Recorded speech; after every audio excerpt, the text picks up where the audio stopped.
Hey everybody, it's Jason Blaha here. I'm just sitting here drinking my morning coffee, getting ready to do my daily squats and everything here in a bit. And I was going to talk about something different today, but something just hit me reading through the comments that I had yesterday on YouTube. And it's this profound level of ignorance. And this came largely as a result of my video about Jesse and Jeff Cavalier. I'm not going to rehash that here. It might be something to discuss in the current events later. I don't know. I haven't decided yet. But a lot of his fanboys were coming in and they were saying horrifically ignorant and stupid things like, well, not everyone wants to blow out their knees and shoulders trying to chase numbers in their first 4 months in the gym. I mean, there were statements like that. And this is clearly coming from his fanboys, and it's the level of ignorance, the sheer level of ignorance out there in the fitness community by people who actually believe that this is a real problem on proper programs blows my mind. I mean, look, I have proper strength training programs for novices written. I have stuff teaching guys basic form to help them avoid getting hurt. Tons of other people out there do stuff like that. That is not how it works. There are thousands and thousands of healthy young men who have run barbell-based linear progression programs who add weight continually, progressively, who do not get hurt. It's moronic, unbalanced, poorly written programs that cause this. And yeah, I mean, we come back to that basic point. You can take 5 or 6 basic lifts as a novice, and if you select the lifts correctly, and there's a proper balance in the program, and you add weight progressively, correctly, with basic form, it doesn't need to be perfect form, you will not get hurt. That's not how this stuff works. And I'm not saying you won't get hurt. You can get hurt doing anything. You can get hurt walking down the street. You can get hurt every time you walk up or down a flight of stairs. You can get hurt every time you drive your car. I'm talking about reasonable levels of injury, meaning safer than getting in your car level of safe, right? A reasonable level of risk, because you could obviously get hurt. But what these guys need to understand, all of us who are promoting this aren't telling people to run to the gym as noobs and max out on their bench press every day and hit grinders and force reps and do stupid crap with bad form and bounce the bar off their chest. But you can chase numbers as long as you have decent form and not get hurt. And when I say decent form, I don't mean perfect form.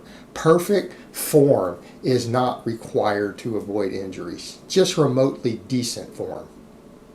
All right, and I do mean that. I had people come in when I said before that, these are exercises that if you can just learn where to put the top and the bottom, you'll be fine. And these really, again, people said, well, see, that's why you're ignorant. You think that's all that matters is where the bar starts and stops. No, I don't. Not from a leverage perspective for a competitive level lifter. No, that isn't true. But to avoid injuries, yeah, that actually is true. Very much where your bar pass starts and ends, the terminal ends of the range of motion, if you can get those close to perfect, within a couple inches, left to right, again, you don't need to have your perfect leverage spot on the bottom of bench press. If you get it within 2 inches plus or minus, and you get the lockout within 2 inches plus or minus, the middle will more or less put you in the safe ranges, right? So if you can perform the lifts correctly, if you can perform a bench press with elbow tuck at the bottom, keep it below the nipple line, pause on your chest, drive it up, and even in a semi-straight line, we don't need that perfect S that we get for an ideal competitive lift.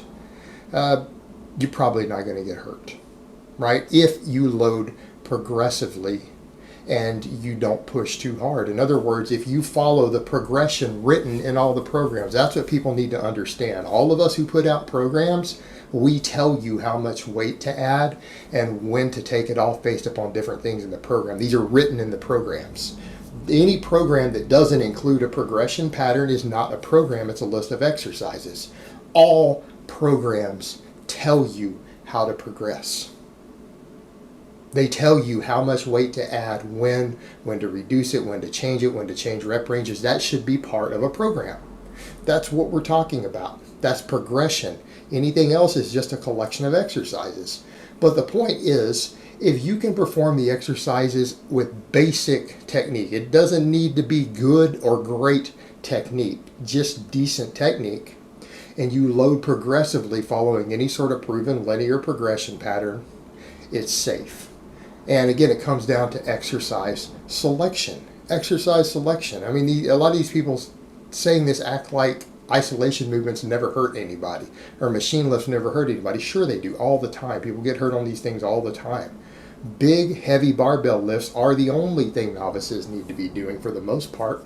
Excessive use of other exercises can actually contribute to extra inflammation of their tendons and everything else. But a proper barbell squat, loaded progressively and correctly inside of a squat rack or a safety cage or anything where it can catch the weight, is pretty safe. In fact, the big exercises are the safest to load progressively because they distribute the weight across multiple joints and tendons.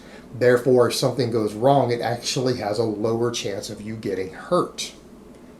Now, that doesn't mean that you need to flail around like a jackass. It doesn't mean that when you deadlift, you should look like your dog is taking a shit. It doesn't mean you should jerk the weight off the floor, but that comes down to basic form. A basic deadlift, as all of us teach it, what do? You pull the slack out of the bar before you pull it off the floor. All of us discuss how to do things like that. People don't tear biceps with novice level strength levels who learn to pull the slack out of the bar. That's usually for people with sub 500 pound deadlifts. That's usually the key to avoiding tearing a bicep. That's it. That's the only thing you really need to know. Other than don't overuse your bicep tendons. Don't do a bunch of partial curls. And we come back to the point of it's incorrect isolation movements and other nonsense contribute to injuries. That's what contributes to injuries even on these big lifts for people who haven't built a well-built strength base. But the point is, the big exercises performed close to correctly with progressive overload, using things like spotters and safeties, you are very, very unlikely to get hurt. And if you destroyed your shoulders early on doing stuff, it's because you trained like a jackass. You probably didn't do enough pulling. You probably didn't do correct overhead pressing to go with your bench press. You probably bounced the bar off your chest. You probably did stupid shit like forced reps. That is not what any of us are talking about. These people act like because they hear Jeff talk about morons chasing numbers that every person out here who's advocating progressive overload from day one in the gym for novice lifters, that we are telling people to go out and add 30 pounds every time they try to bench press or some stupid shit and bounce the weight off their chest. I mean, it's just sheer ignorance on the part of these people to think that any of us are promoting that. Anybody out there who discusses this stuff. No, we're talking about correct, time-proven, written training protocols. This stuff works. It absolutely works. It's worked for tens of thousands, if not hundreds of thousands of people, safely, effectively, and it's really the best way to train novice lifters. In your first year or two in the gym, you will make the most tremendous gains possible, and you will make better gains than that Jesse guy did. And you'll be stronger and bigger if you just learn the basic lifts and use a proper progression with decent form. And the idea that that's dangerous is ludicrous. It's not. People do it all the time safely. They do it all the time safely. But you know what? I guess it's hard for shysters and con men to sell that because it's too simple, right? It's too simple. Because, doing basic movement patterns that the human body can perform normally, all throughout history, all throughout daily functions, that progressively adding tiny amounts of weight on them to get stronger and stronger and stronger every week is totally dangerous, right? But getting on a machine and or isolating a muscle in some way in a way that isn't normal, that's totally safe, right? Blows my mind. Yeah, using your body in a way it's not intended to work and doesn't ever actually function outside of using a machine or some isolation movement where you have to concentrate on it. It blows my mind, the mentality of these people. And again, we've got all of us who lift, all of us who are involved in this, we need to learn to correct people on this stuff and just teach people the basics correctly.